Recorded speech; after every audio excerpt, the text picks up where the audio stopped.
Hey, don't you owe me some money? I do owe you $1,000. Joel Embiid has been bothered by a bad back. Didn't know if he's going to play or not, but it looks like he will play tonight for the Sixers as they take on Victor Oladipo and the Indiana Pacers, who are number 3 in the East. 2 of the top 4 teams in the East squaring off here on TNT. We're going to the Fieldhouse next.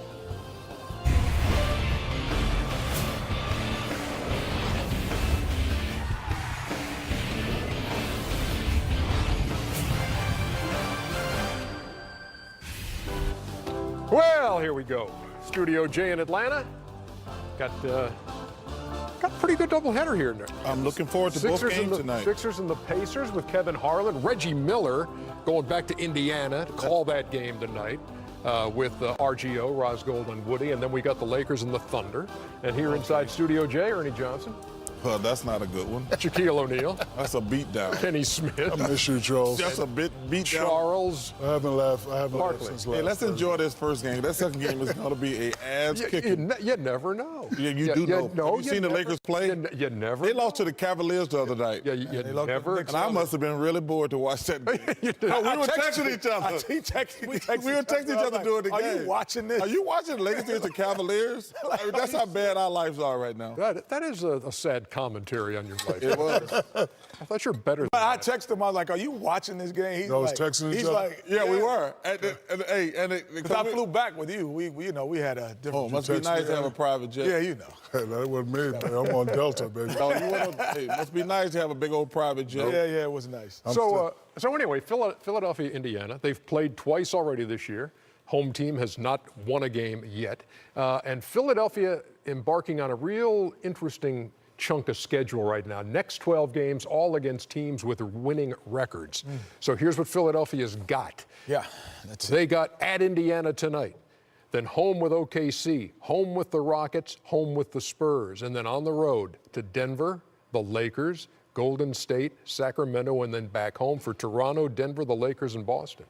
Well, let me say this about the Sixers. They're not embarking on a trip. They're embarking on their season. Ernie, Kenny talks about it all the time. At some point, you have to figure out what you are. The Sixers are still fumbling around. Same thing with the Celtics. At some point during the season, we're coming up on the All-Star break. The Sixers got to figure out a pecking order. And this is going to be a make-or-break trip for them because when they come back, a stretch of games, a stretch of 12 games. But when you play against the elite teams, you can't be going into February and March trying to say, well, whose team is it? What type? Are we a defensive team? We're an offensive team? Whose team is it, Kenny? Well, this is what Shaq and I were just talking about. Whose team is it? We hate that phrase, whose team is it? You know, it's because if I average 18 rebounds, is it my team? If I average 12 assists, is it my team? If I average 30 points, is my team? Everyone has a job to do that they are really good at. This is what should happen. Ben Simmons creates the pace every time. Yep. He's the guy who's going to get the ball to create the pace of what it is. Offensively, we're going through Joel Embiid. Yep. And defensively, Jimmy Butler will secure and anchor everything out front. That's how we play. Yeah, but the problem. That's how we play. Go ahead, Shaq. The problem with these teams, and I actually had this problem. Sometimes we worry about nonsense rather than having communications. Once Phil sat me and Kobe down and said, okay, Shaq, we're coming to you early, and if you're not hitting the free throws, Kobe's going to take over the game. Once I accepted that, see, we're not worried about the pecking order. Kobe's the man, I'm the man, we did it together. And like I was telling Kenny next door, forget the pecking order. The others also have to play well, but the guys have to keep the others involved. So I think the guys are worried about whose team is it and do this, that. Kenny, you make a great point. Ben, run. Get it to Embiid. Jimmy Butler, you take the last shot, and others, y'all got to step up. And I always, as an other, it's a simple game. That's how you win. It's a simple game. I only respected the guy when he didn't say he was the guy. Exactly. When he told me he was the guy, I'm like, you ain't the guy. Yeah.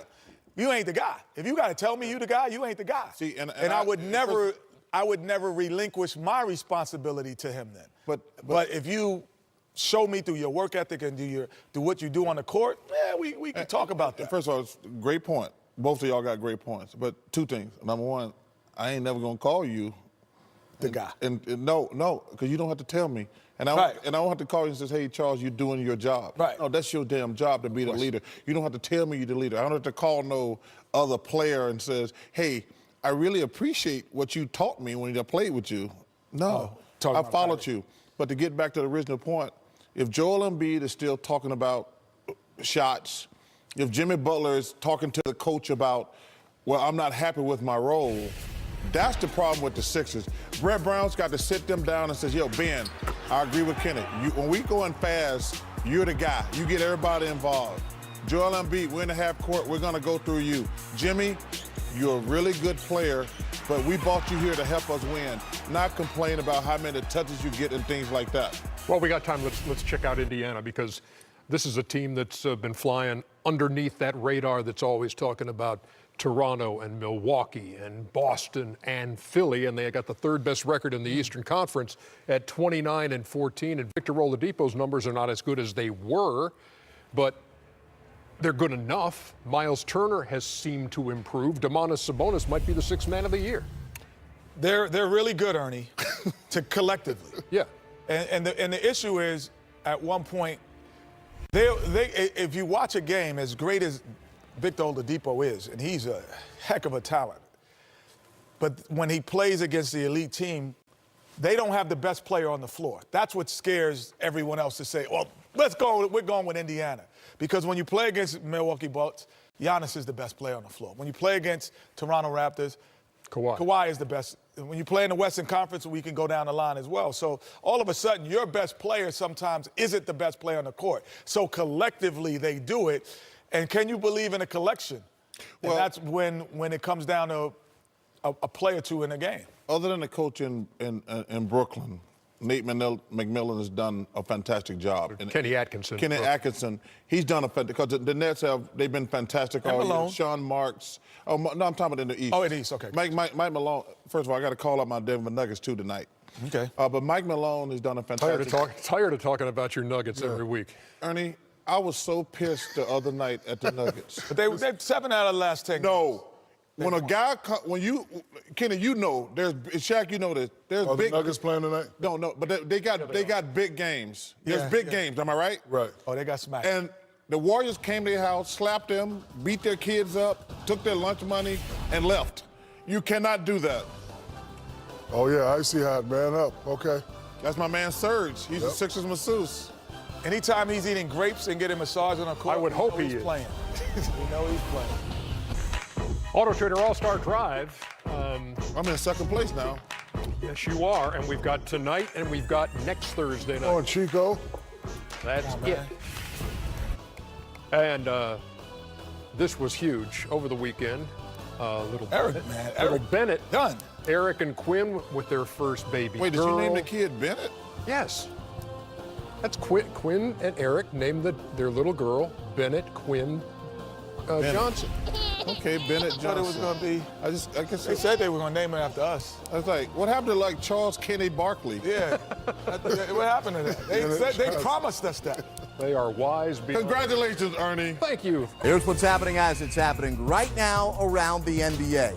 Fans remain consistent. LeBron and Giannis still the leading vote getters, but we'll discuss if Luka can hold on to a starting spot, making the call. We'll ask Grant Hill about Kyrie's decision to not only call LeBron to apologize, but also to let the world know about the call. We're talking with the newsmakers and news reporters, with opinion, perspective, and predictions. This is Game Time Live, presented by Kia, 10 before tip style.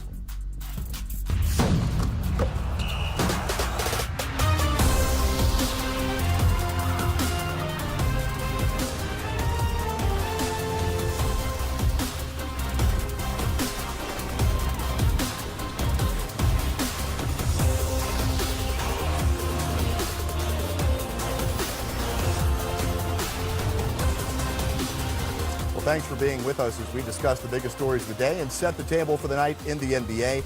I'm Jared Greenberg. Tonight on a special edition of 10 Before Tip, we will get you the Kia post game following the Wizards' win in dramatic fashion over the Knicks in London. More on that game to come in a moment. As always, 10 Before Tip number 1, it's what's happening right now. Well, Joel Embiid is listed as questionable for tonight's game on TNT against the Pacers. Embiid did participate in this morning's shoot-around despite dealing with lower back tightness. Tonight marks the start of a huge stretch for Philly. Each of their next 12 games are against opponents with a winning record. 8 games will be against top 5 teams in their respective conferences. Philly is 1-2 this season. When Embiid doesn't play, he is a game-time decision, and we'll keep you posted. Kawhi is out for what the team is calling rest/load management. So much fun to say, Grant. Love being able to call out players for load management. The Raptors are back at home tonight against the Suns on the second night of a back-to-back. Last night, Kawhi played 36 minutes in Toronto's loss in Boston. Kawhi has yet to play both ends of a back-to-back this season. We bring in the Hall of Famer Grant Hill on Game Time Live, presented by Kia, 10 before tip style. Welcome to your favorite program on the network, Grant. Appreciate you having me, man. Yeah, Grant, it's great. Thank you. You're the biggest star we've ever had, literally, Oh, on the wow. show. Grant, so what is your take on Kawhi Leonard having yet to play a full back-to-back this season and how the Raptors are handling Kawhi? You know, Jerry, I don't mind that. I mean, obviously, I had a series of injuries during my career. Kawhi, we forget. You know, Kawhi was out all of last year or most of last season. So, you know, we see his greatness. We see the team playing well. But this is smart for them to manage it. The team has done a pretty decent job playing well, even when he's out, maintaining a sense of chemistry throughout the season. Big picture this year in Toronto. It's not about having the best record in the Eastern Conference. It's about getting to the finals and trying to win a championship. And they need a fresh, they need a healthy, they need a guy, Kawhi Leonard, at his best. So I don't mind it one bit. And you know what's great? When he sat out, it hasn't affected his rhythm and his timing. When he's come back, he's ready to go. And so I think it's been good, and I don't have a problem with it. You know, it would have been nice to get that win on the road against Boston and have him sit here tonight, but you can't win them all. Lowry out as well tonight against the Phoenix Suns, a league pass game.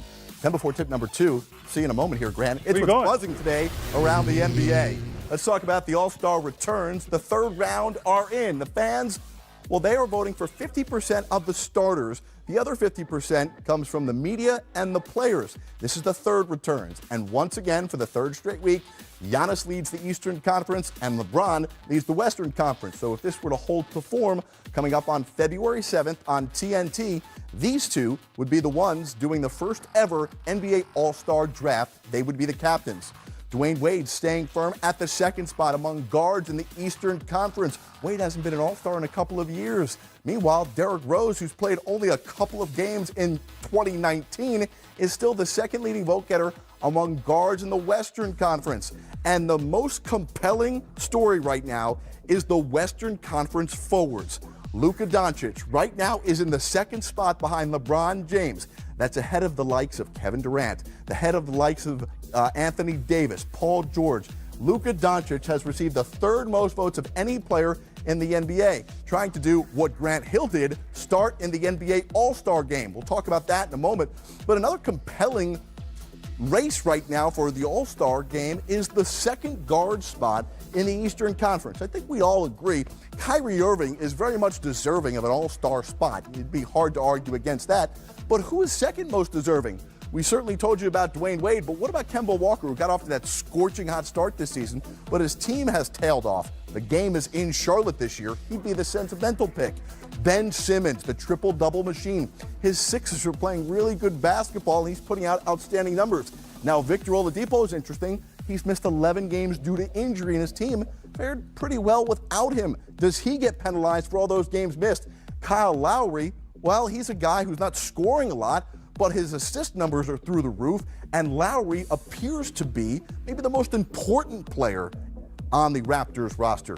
So, Grant, who should get that second guard spot in the Eastern Conference next to Kyrie Irving? Wow, that's a tough question because they're all deserving of that. You can make an argument. You know, you talk about Victor Oladipo in Indiana right now in the third spot. He's missed 11 games, but you know what? LeBron James missed some games too. I think he'll, you know, so, you know, it's interesting to see what happens there. Obviously. So wait, did you just say LeBron shouldn't be an All-Star?